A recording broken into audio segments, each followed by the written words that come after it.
science enthusiasts. My name is Jason Zakowski. I'm a high school chemistry teacher and a science communicator, but I'm also the dog dad of Bunsen and Beaker, the science dogs on social media. If you love science and you love pets, you've come to the right place. Put on your lab coat, put on your safety glasses, and hold on to your tail. This is the Science Podcast.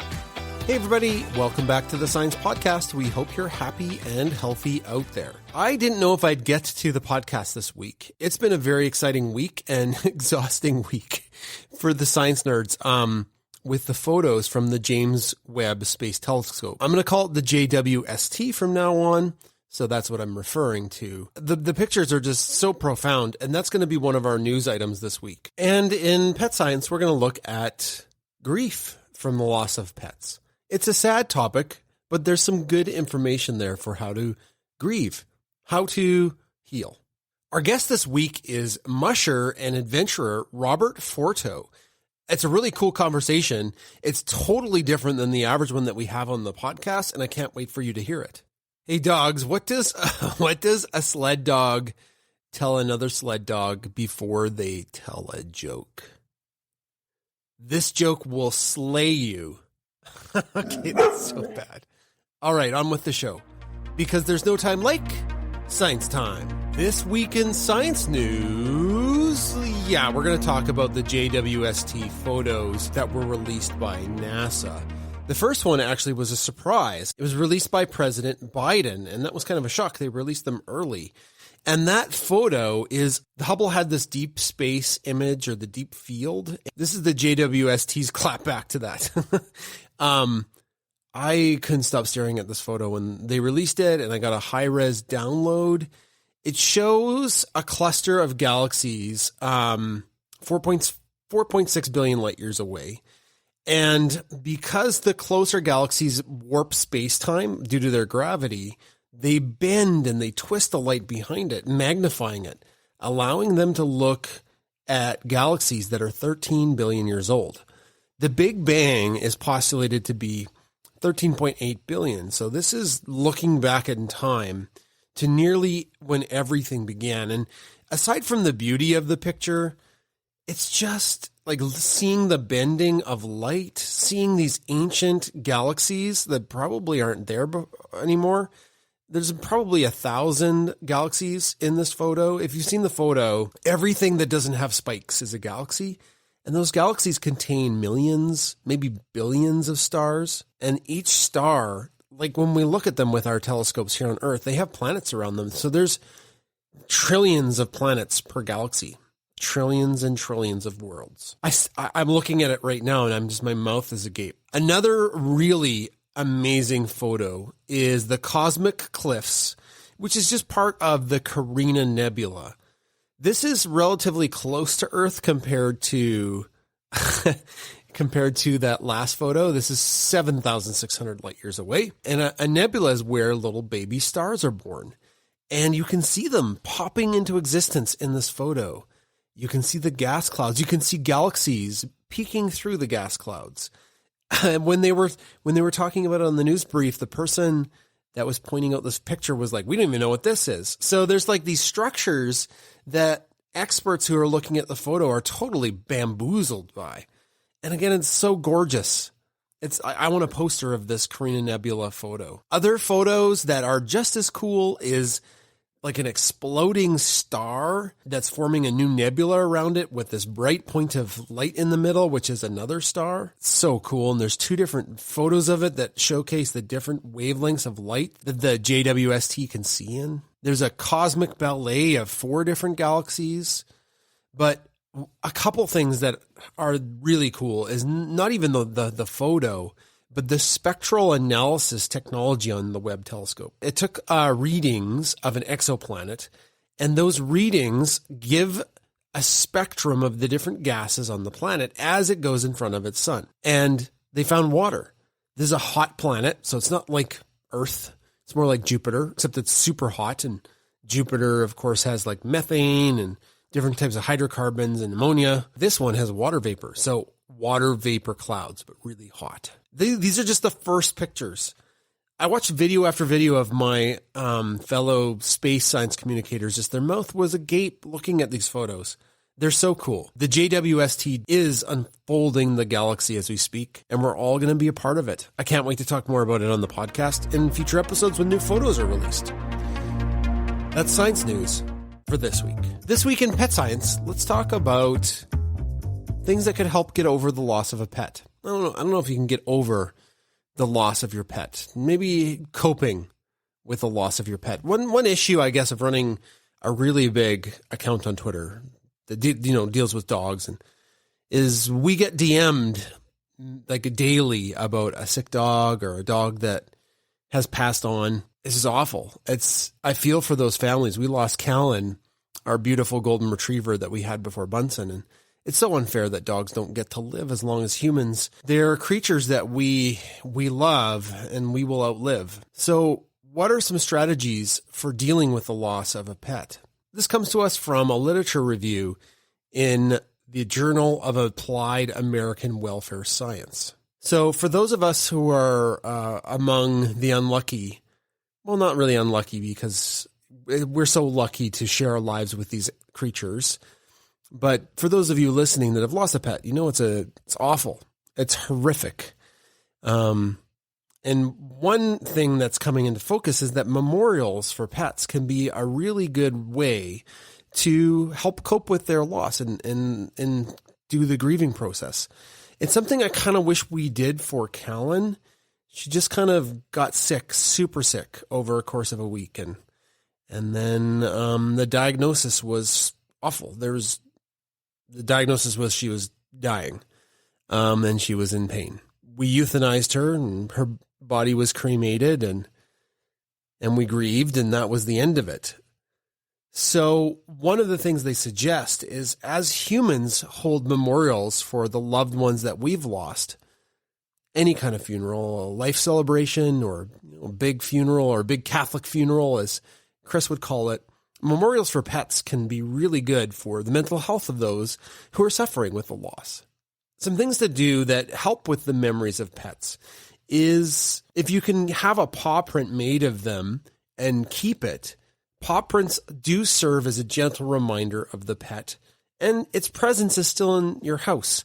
We had a paw print made of Callan when she died, and for weeks after her death, I would touch it. I would look at it. It reminded me of her. Some pets you can bury. We've done that with cats before on the farm. The snake even, Adam's snake Atlas.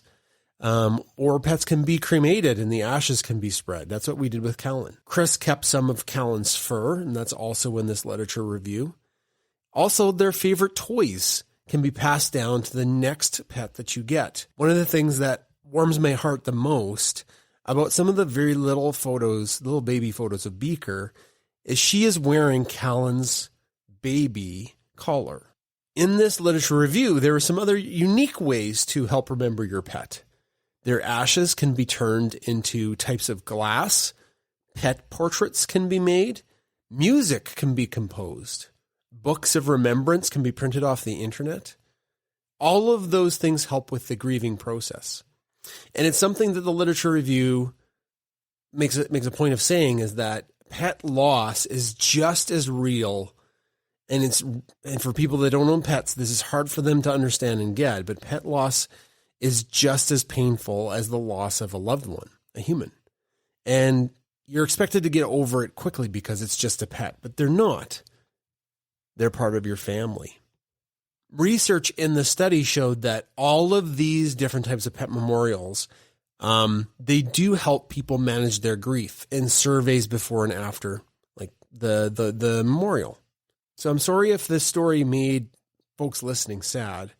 I thought it was a good dichotomy between the JWST splendor, just some ideas brought up in this journal about how we can remember our pets when they're gone. Hello, everybody. The Science Podcast will always be free to download and listen to. You'll never have to worry about paying for it. But we have some amazing ways that you can help us out with running the show. The first one is to think about becoming a patron on Patreon. And we call our patrons now the Paw Pack. There's a whole bunch of awesome perks and different tiers of support. We also have a very detailed and excellent merch store. And if you're listening to this in time, we have pre-orders of the Bunsen 2.0 stuffy that was just adorable. You can check it out. There's also the Beaker stuffy on our store and a whole bunch of comfy clothes. The third thing you can do is give us a good rating. Rate the podcast wherever you're listening to this. We'd love to get a great rating from you. Okay, back to the show. It's time for Ask an Expert on the Science Podcast, and I have a different expert of sorts this week. I have Robert Forto with me today, musher and adventurer. How are you doing?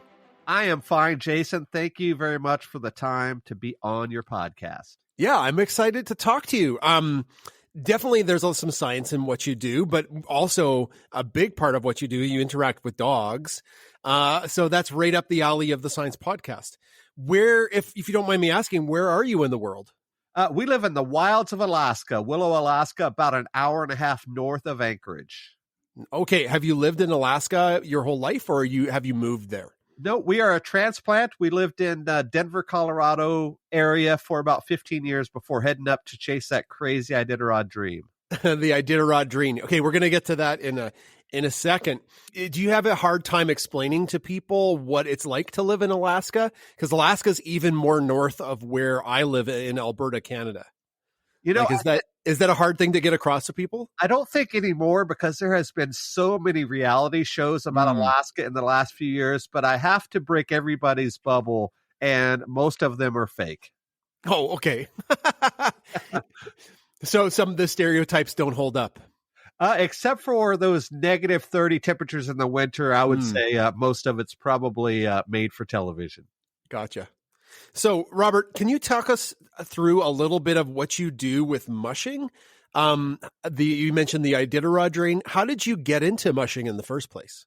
Well, that's a long story. I've been a dog trainer since 1994. I started in college in the late 80s thinking I was going to become a veterinarian, but I quickly found I just didn't want to be stuck in an office all day. I wanted to be outside. So I started training dogs in the local parks. I pretty much had a business card, a leash, and a smile, and started my business that way and got into dog training pretty much self-taught. But during that time, I was working with Siberian Huskies. That's been my breed of choice since I was in high school. And I was looking for something a little bit more challenging in terms of obedience and, just your basic stuff. So I started going to the local obedience clubs. And if anybody knows anything about a Siberian, they're about as tough to train as any dog out there. They truly have a mind of their own. So not only was I training the most difficult breed in the world, but I was also a know-it-all 20-year-old long hair college kid who was in the obedience and show ring with a bunch of little old ladies. And that did not work out too well, if you know what I mean. So I had to find a different vocation for what I was doing with my dogs. So I saw an ad in a dog publication. I think it was called Dog World or something back then. That's when we still read magazines. and there was a ad in there for a Siberian Husky breeder that also was involved with winter sports, dog mushing sports. And I was living in Portland, Oregon at the time. So I jumped in my little sports car and drove pretty much nonstop from Portland to the mountains of Georgia. And I met up with this lady. I remember it like it was yesterday. And we walked into her kennel and she said, "Here are our puppies, but before you pick one, would you like to go for a ride?" And I said, "Well, of course." So she hooked up a bunch of Siberians to an old Seiko cart. It's kind of like a wheelbarrow that you sit in, kind of like a go-kart type thing. And okay. We took off through the mountains like nobody's business with a team of 8 feisty Siberian Huskies. And as they say, I was hooked from that point on. I ended up leaving with 2 Siberians, Rutger and Reich, which became the foundation of our kennel way, way back then. This was in 1994. And over the next few years, I built up a kennel in Minnesota. I met my wife in Colorado in the early 2000s. And by 2010, we were up here in Alaska and we were doing it full time. Wow. I've heard that from other mushers that it was like the first time they were pulled by dogs, it awoke something in them. And it was like, this is the thing that I'm going to do now. Yeah. It seems like it's very much that way with you as well. Yeah, it was an adrenaline rush. And, of course, this is a dog podcast, science podcast. We all know the relationship we have with our dogs, but this was sort of on the nth degree. Just being able just to harness that power, that passion, that drive, everything that comes with really hardcore working dogs. And for folks that done protection sports or Schutzhund or anything like that, know just how fascinating that relationship is with when you have a dog that you're just working in sync with. Mm-hmm. Very cool. It's hard to believe, but I only have gone. I'm kind of stuttering, but I went on my first dog sled ride this last winter, the first time in my life, and it was super magical. Very cool. Yeah, you know the feeling then. You know what it's all about. And I tell you what, when you're able to do it for a living, it is awesome. Aw. So this was 20 some years ago. Like the things have progressed since that point.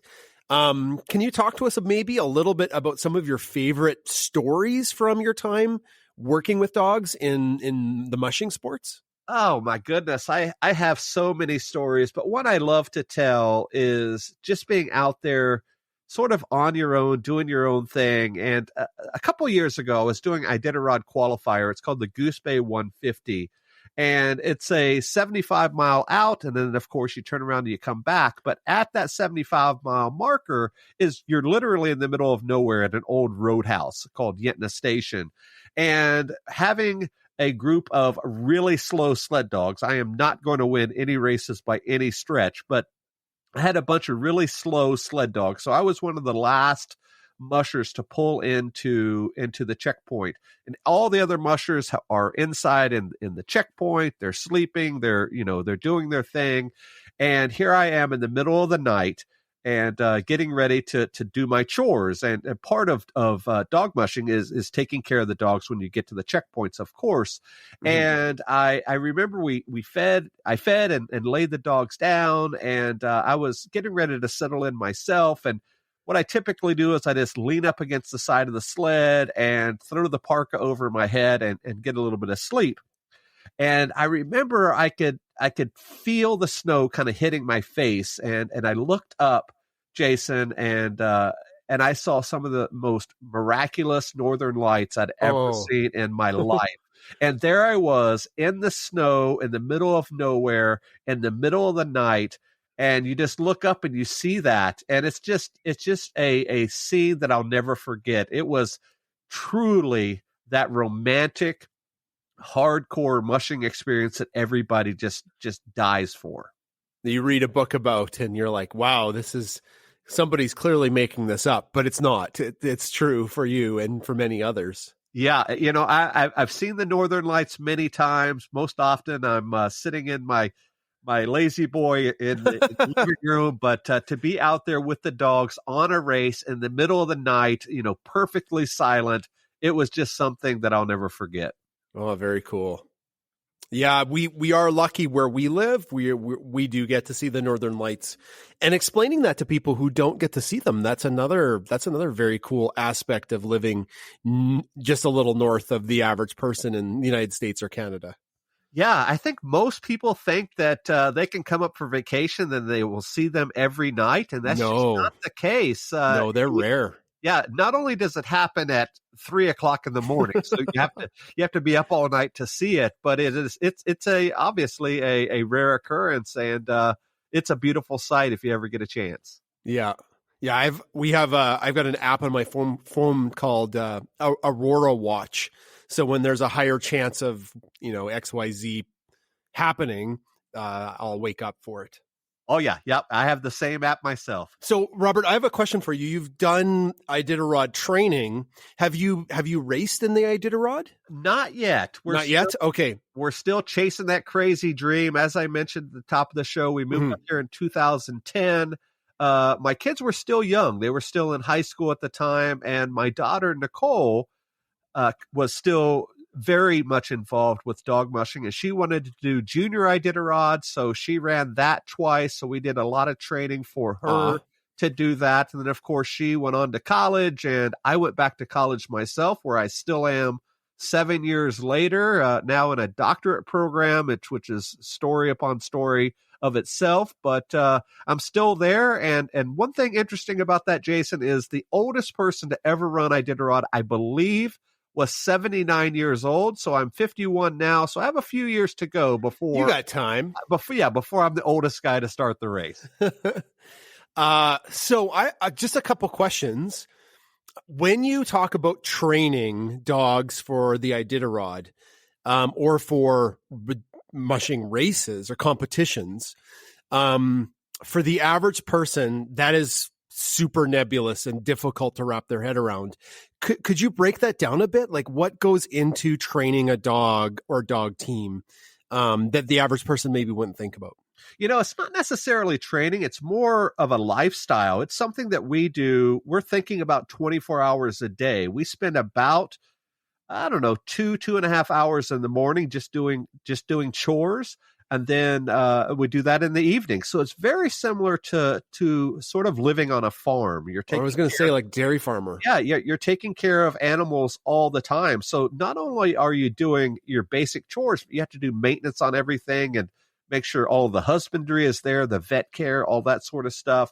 But the training itself involves, just what most people think about when they think about dog mushing is you hook up a team of dogs and you go out running, and you're doing a little training there, but it's not like you think. We're not teaching the dog sit down, stay, come like you would your typical house dog. We're training like you would train for a marathon. We're increasing mileage, we're increasing endurance, muscles, all of that sort of stuff that goes into conditioning type of training is what we're doing, is for that ability to train dogs to go over vast distances and try to do it as fast and as complete as possible. So that's what training is all about. But most of our training occurs just doing cycles of different teams. So we may take 2 or 3 teams of 8 dogs out at a time, or, on longer runs, 40 or 50 miles at a time, where we'll take 10 or 12 dog teams out. And most of the time, the dogs are training each other. We're not doing a lot of,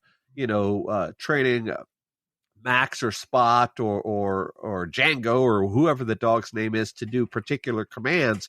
Often the dogs are teaching themselves how to be cooperative teammates on the line.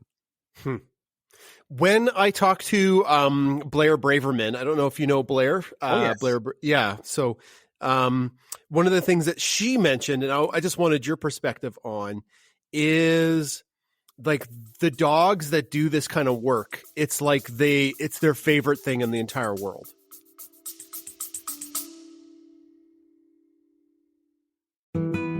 Figuring Out Family isn't your ordinary podcast. It's a completely new experience that helps you make your family the best it can be by giving you the deep insights to help your family thrive. You'll learn how to help your family have more productive conversations and manage life's disappointments too. You'll feel inspired by the special guests that are experts in their field of family relationships. Get valuable tips for dealing with difficult family members, repair broken relationships, improving your parenting skills, and keeping your children happy and healthy. Check it out now.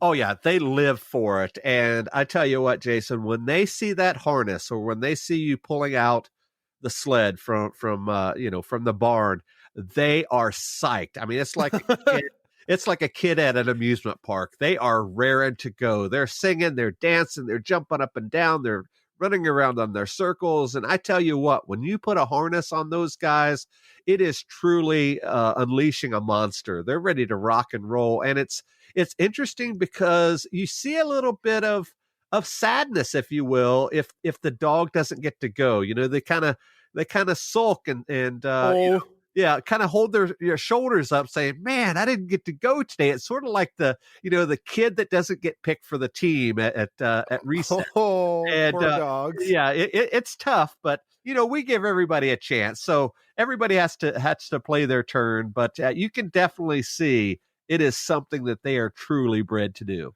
Now, do you have to be careful with they will work themselves too hard because they're so excited to do it? Is that something as a handler you have to be on the watch for? Oh yeah, we're constantly making decisions on the sled, making sure that the tugs are tight and making sure everybody has a good gait and pace and all of that. And we do a lot of pre-hookup analysis, if you will. We're trying to make sure that this dog fits well with this dog, their partner beside them, or we don't put too many big dogs in a team compared to too many little dogs. We try to figure out the best mechanics, if you will, and I always try to equate it to football. And for folks that are listening in America, you know what that is. But on a football team, you have your quarterback, you have your playmakers, your running backs, and your receivers, and of course you have your big and broody offensive linemen. And it's sort of like the lead dogs are the quarterback. They're the Tom Brady of the team. And then you have your playmakers. Those are your swing dogs or your point dogs, the dogs right behind the leaders. Then you have just your team dogs there. Those are sort of like the offensive guards or centers or whatever. Then you have the big bruly guys. Those are the wheel dogs, the big husky, no nonsense, just kind of gym rat looking dogs. And those are the ones that are behind, right in front of the sled, right behind. They just they just pull. Yeah, they're just kind of put your head down and just, they're eating rocks and, they have, holes in their ears and all kinds of stuff. They're just, the bouncers of the team, if you will. I love it. That's the kind of dog I would be. I would be one of those dogs, guaranteed. Oh yeah. Yeah. They're my I love your personification. Well done. That was great. I got one more question for you. So one of the things that I've read about sled dog teams, and you alluded to this literally when you were just talking, is the personalities of the dogs. Because that can have just as much to do with their conditioning. Can you speak a bit to that? Yeah, of course, every dog has its own personality. And I think, Jason, that's what really sets me apart as a dog trainer, as your average pet dog trainer, meaning working with other clients. I literally live with a pack of dogs all the time. So I've become almost an expert of understanding canine behavior and body language and interaction and all of that people are looking for in their pet dogs. They want to make sure that their dogs are well behaved at the dog park or at doggy daycare or something like that. And when you're living with 30 dogs at a time, it's like managing a group of preschoolers all the time. And I've just become very adept at making sure I can understand the personality of this dog or that dog. I know, without hesitation, if this dog can run with this dog in the team, or are they a little feisty with other intact male dogs? Are they frisky with females? Are they, kind of headstrong or fearful or shy or submissive? All of those things. And that goes into play when we're picking teams. As I mentioned earlier, you don't want a group of rambunctious teenagers, if you will, running down the sled, down the team. You want to make sure that everybody's balanced and ready to go. Right. All of the different dog personalities, though, have their strengths in the right situation. Of course. Yeah, you got a whole team of headstrong, fearless dogs. They'll take you off a cliff or something. Yeah, they'll chase after that moose, and we're in around a tree somewhere. Oh my goodness. Yeah, moose. I'm so glad we talked, or you mentioned that. That's a big thing with our Bunsen and Beaker account, is how much Bunsen likes moose. Oh yeah. All right. So, Robert, can we move to the next question? Did we cover mushing to your expectation? And yeah. Let's move on. Perfect. Now, you have your own podcast, Robert. Could you talk about that? Yeah, we've been podcasting since January 2009. So wow, good for you. A long time. I think we have, close to 1,000 episodes. So we have a couple of different shows on our feed. We do a mushing radio where we talk, of course, about dog mushing.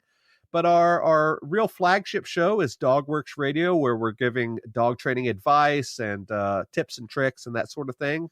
And it's something we love to do. I love to be on other people's show. I think it's an awesome medium these days to be able just to sit down and tell stories and, just share everybody's insight. I think that's what true podcasting is. Yeah, I love talking to people on my podcast. I ask a few questions and I let people go. Like it is, I love it.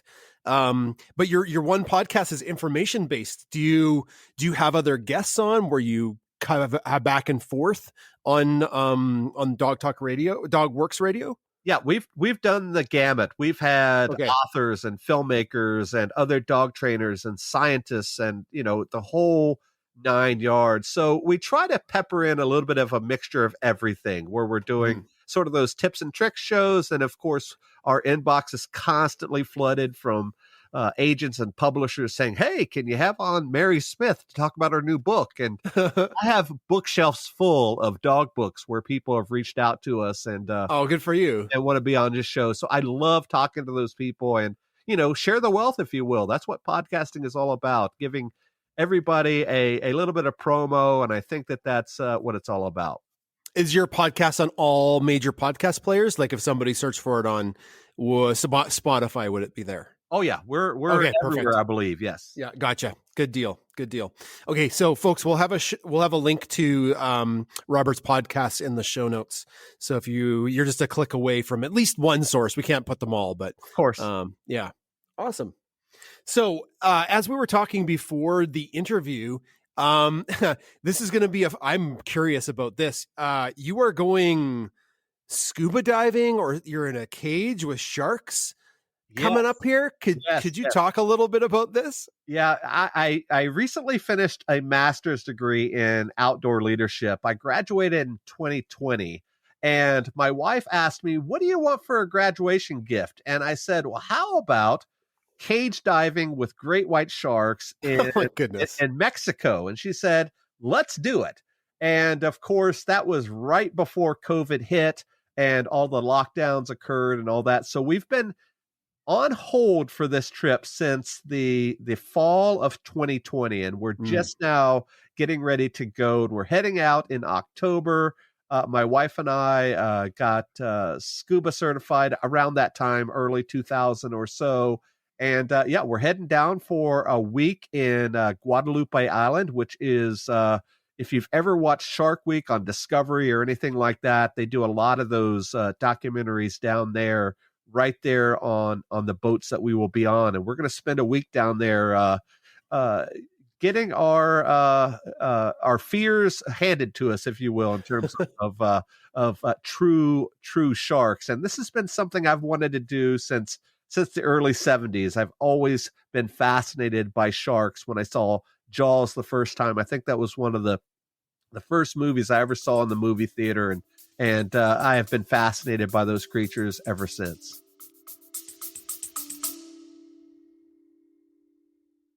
Join us on Education Matters New York for a look at current issues in New York State and across the country. I'm your host, Wayne Ackles, and we'll be speaking with current and retired educators to discuss perspectives, trials, and solutions that we are experiencing in today's unique education climate.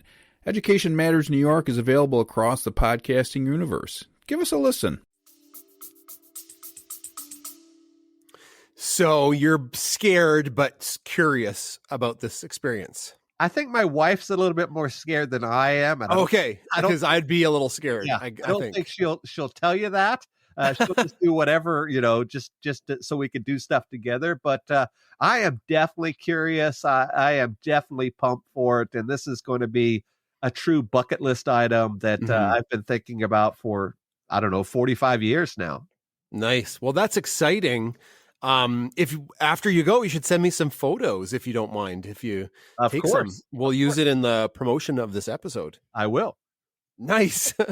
I love snorkeling, but in Alaska, you're pretty close to an ocean, but I'm not sure it's something you want to really be swimming in.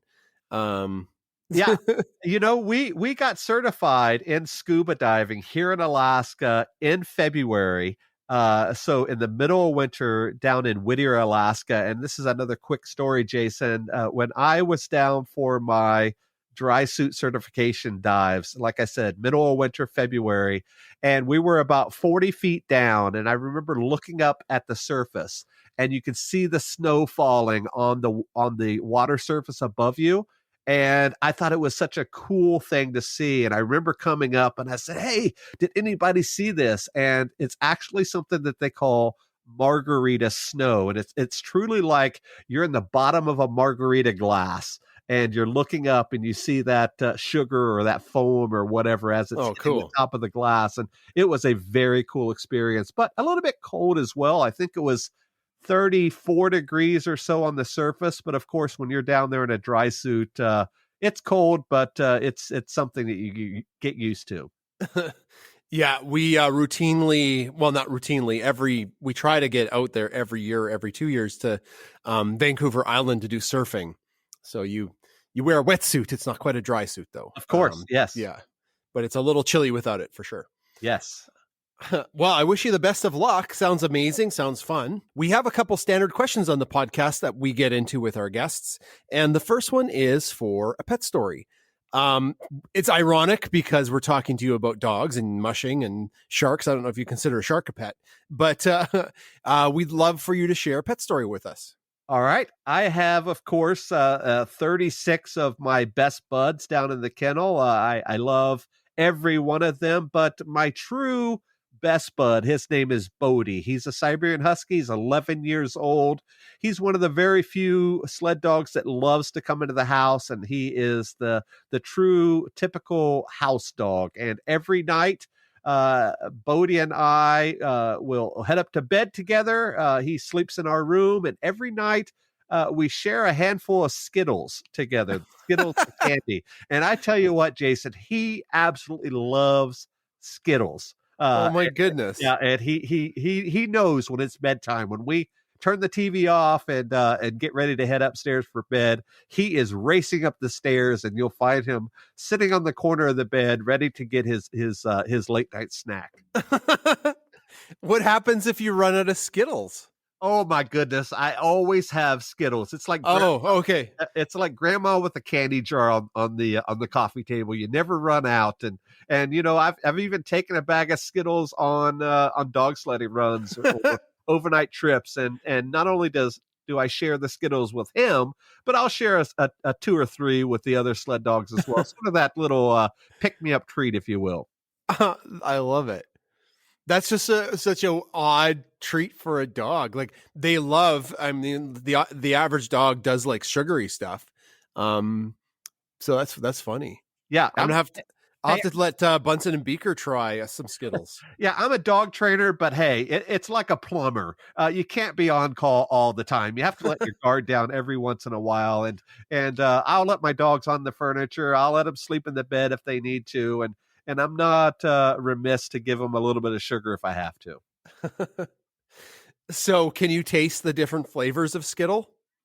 Because that's one thing that there's supposed to be different flavors, but I can never tell the flavor differences. Yeah, they all taste like sugar to me, but hey, it's fun. Gotcha. What a great story. I love it. The other standard question, if you don't mind taking a stab at, is the super fact. We challenge all of our guests to tell us something that they know that when they tell people, it kind of blows their mind a bit. Do you have a super fact you could share with us? I don't know if it's such a fact that it is a very quick story. Every summer, my wife and I jump in in a rental car and we head down south and we do what we call the Rock and Roller Coaster Tour across America. And each summer we're hitting up music festivals and theme parks and just having a blast. You will be surprised how much money you have in your account when the kids move out. At 18. So we've done a little bit of traveling since then, but we love to see the country, and we are big time roller coaster enthusiasts. I think since we started in 2016, we've had I don't know, maybe 350 roller coasters under our belt. So it's something that is truly something we love to do. Now, I'm a huge fan of roller coasters too. Like I love roller coasters. Awesome. Okay, help me out because There's like 3 roller coasters in Alberta. Where are some good ones I could hit up if I'm deciding to drive about? Oh my goodness. You name it, I could probably tell you where. There's a couple, Okay, I don't know. Like I have no frame of reference. let's see. There's a couple of good ones in the Seattle area. There's some right there. I know that there is a big theme park in Ontario outside of Toronto. I think it's called Canada's Wonderland or something like that. Yeah, Canada's Wonderland. Yes, I've never been there, but yeah. I have not been there yet, but they have a couple of really good coasters. And of course, the roller coaster capital of the world is in Cedar Point, which is in northern Ohio, right there on the Great Lakes in Sandusky, Ohio. I think they have something like 20 roller coasters or so there, so you can truly spend a weekend and get your roller coaster thrill on for sure. Have you been on a roller coaster you thought was too extreme for you?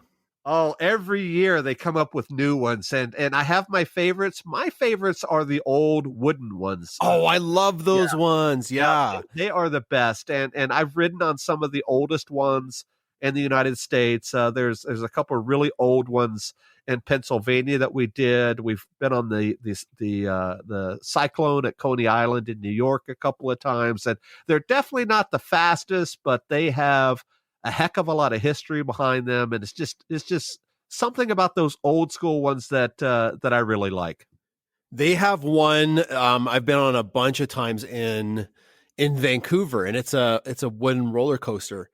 And it doesn't do loops. It just undulates, like it goes up and down and then around the corner, and it's all clickety clackety. And yeah, there's huge charm in those wooden roller coasters. Oh yeah, my favorites for sure. And of course, there's nothing wrong with those guys that go 100 miles an hour. There's one in Virginia called the 305, I believe it is. It's 305 feet tall, and by the time you get up there, it's NASCAR themed. So you can only imagine what this is like when you're, going up that hill. And I think it's something like 80 or 90 miles an hour by the time it's rocking and rolling.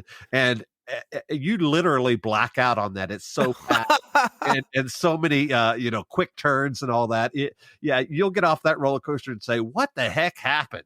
But, it's an amazing experience, and it's true adventure just to get up there on a roller coaster, and the next 2 minutes you're truly in a different world. It's something that a lot of people don't get to experience.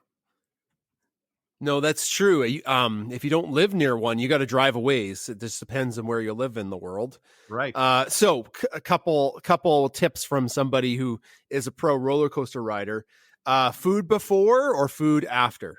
For me, I can eat pretty much anything at any time. My wife is definitely a food after. She learned that the hard way. Okay. But definitely if you are a little bit queasy, definitely food after. Okay. Hands up or hands on grabbing? I am a hands grabbing guy. I like to feel like I'm part of the coaster itself. And if you're holding your hands up, you're just kind of just sloshing around. And I like holding on and just kind of just being part of it. Okay. Do you pose for the photo they take on the roller coaster, or do you just let it happen? I have done a little bit of both, but it's always fun to see just those god awful photos. If you don't catch the camera, you're looking like yesterday's sliced bread, if you know what I mean. Yeah. I love it. What an unexpected thing to talk about on the podcast. Thank you. We've never chatted about roller coasters ever, so this is great. Hey, it's a pleasure. Do you have a hobby or a cause you'd like to talk about, or would you like me just to move on? I have a lot of things that are important to me. Of course, I'm a family guy, so family is very important to me. But I've been self-employed my entire life. I've never taken a paycheck from anyone, so I know just how important it is to be a ethical business owner and to make sure all of your T's are dotted and your I's are crossed, if you will. Mm-hmm. I think that's very important to be a very strategic business owner. Support your local businesses too, and I imagine, hey, especially up in Alaska. Of course, yeah. Buy from mom and pops. Don't buy from the big box stores all the time. So, in what's coming down the pipe for you in the next year or two, do you think, with mushing? I mean, you got to survive your shark experience first. Yeah, we are training for Iditarod, hopefully to run it in 2025. I know I said that I have 20 years or so before I'm the oldest guy, so hopefully we work everything out correctly and we're able to run it in the next few years. Coming down the pipe as well, I'm going to finish up my doctorate degree next summer if all goes well. So that's about a 9-year journey that I've been working on. And other than that, just keep plugging away, living life to the fullest, and keeping our podcast rocking and rolling, and always having great guests on for sure. And one more time, what's your doctorate going to be in when you finish? Doctorate of Strategic Leadership. Oh, I love it. Very cool. Well, Robert, where can people find you on social media to connect?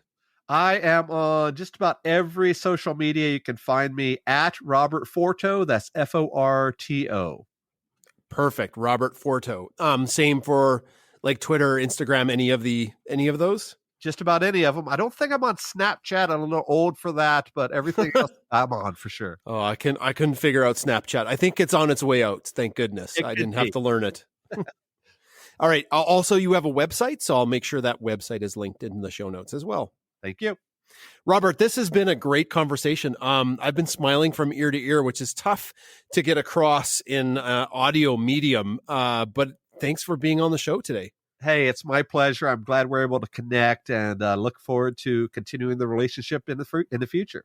Yeah, you betcha. Okay, take care and best luck with the Sharks. Okay, it is time for story time. I mean, Adam, if you don't know what story time is when we talk about stories that have happened within the past 1 or 2 weeks. I will start. My story isn't one that's happened within the past 1 or 2 weeks. It's one that's happening. It's continuously ongoing. So, if you don't know, Beaker's a bit licky sticky. Beaker does a little bit of a licky sticking. She lickies and then she stickies. And when I wear shorts in the summer, or when Dad wears shorts in the summer, she'll come up to you and then she will lick your knee pits. And it is like the most disgusting thing ever, but she'll keep on doing it. Like you'll say, "Stop, Beaker, stop." And then she'll go away, and then 2 seconds later she'll come back, lick your knee pits. And then Annalise came over today and she was wearing shorts. Guess what Beaker did? Beaker was licking her legs. Beaker would not stop. Is kind of funny. So yeah, that's what Beaker does, I guess. Yeah, that's my story. Mom, do you have a story? I sure do. My story has to do with taking Beaker and Bunsen to doggy daycare on Wednesday. So woke up early, took them to doggy daycare, and they had a great day. As we know, we did some, I guess, high intensive work with Beaker because she was being a bit reactive, like barking at other dogs, and we were worried about that behavior. And so we worked really, really hard to get her to look at me, and other positive reinforcement opportunities for her and exposure to dogs in a safe and controlled environment. And when I picked them up, they were called and they ran across the field together and they were so happy. It was awesome. Right away, I got them in the vehicle and I called Jason and I said, "Guess what? The dogs had a great day." And that's just so uplifting. And that's my story. Oh, Dad, do you have a story? Yeah, I do. Chris, thanks for watching Bunsen. He was barking at something. I appreciate you watching him. We do this live as a family, and sometimes things are a little gong showy. I think somebody was driving by or something, and Bunsen was letting us know there was somebody there. I'm not sure. I don't have a story about Bunsen this family section. I have a story about Beaker. Chris found this little lake, which was adorable and really nice, called Lacombe Lake. And it's like a 25-minute drive from our house. It's this little hidden gem, and it was perfect for kayaking and paddleboarding on. So we took our 2 paddleboards and our kayak to this lake, and we spent 3 or 4 hours there just kayaking and paddleboarding around. And we left Bunsen at home because that day was really hot. And it wouldn't be fair to take him to this lake. He doesn't necessarily like being on the water, especially if it's hot. But we took Beaker, and Beaker did great on the paddleboard, and she did great on the kayak. she didn't want to jump in the water. She wanted to stay on the paddleboard, and she wanted to stay on the kayak. The only time she went in the water is when the paddleboard got flipped by either Adam or I. Then she was in the drink. It's tough paddleboarding with a dog, and it was a little wavy, and I fell in. I felt really bad. I was doing so good, and then I hit a wave, and Beaker moved, and I moved, and then the whole paddleboard went flip. Because when a paddleboard goes, it goes. Because you're so high up, you're not low to the ground. You're standing straight up. So it's like watching a toddler fall, probably. Anyways, Beaker did great. It was super fun. She did some swimming. That's my story. Yeah, that was a nice lake to fall in.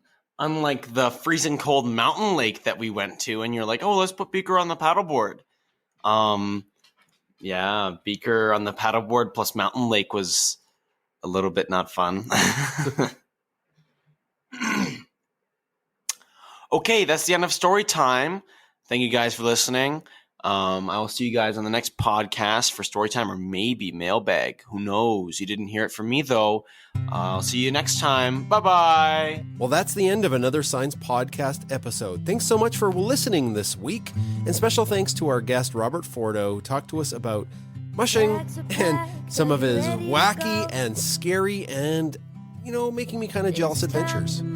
We'd also like to give a shout out to the Pawpack, our patrons who support us on Patreon. Take it away, Chris. Anne Schlarm, Sharon Dotson, Peggy McKeel, Chris Kelly, Samantha Dodd, Debbie Anderson, Courtney Proven, Renee Hardy, Mary Ryder, Shelby Leggett, Mary Coos, Marianne McNally, Karen Beth St. George, Bianca Hyde, Julie Smith, Andrew Lynn, Elizabeth Parmenter, Sandy Breimer, Tracy Halberg, Jenny Giger, Leila Perriello, Lisa Swartz, Catherine Jordan, Donna Craig, Jody Ogren, Liz Button, Kathy Zerker, and Ben Rathert. For science, empathy, and cuteness. Taking the good with the ups and downs. I wanna see how the world turns round. Let's go adventure in the deep blue sea. Home is with you wherever that may be. Home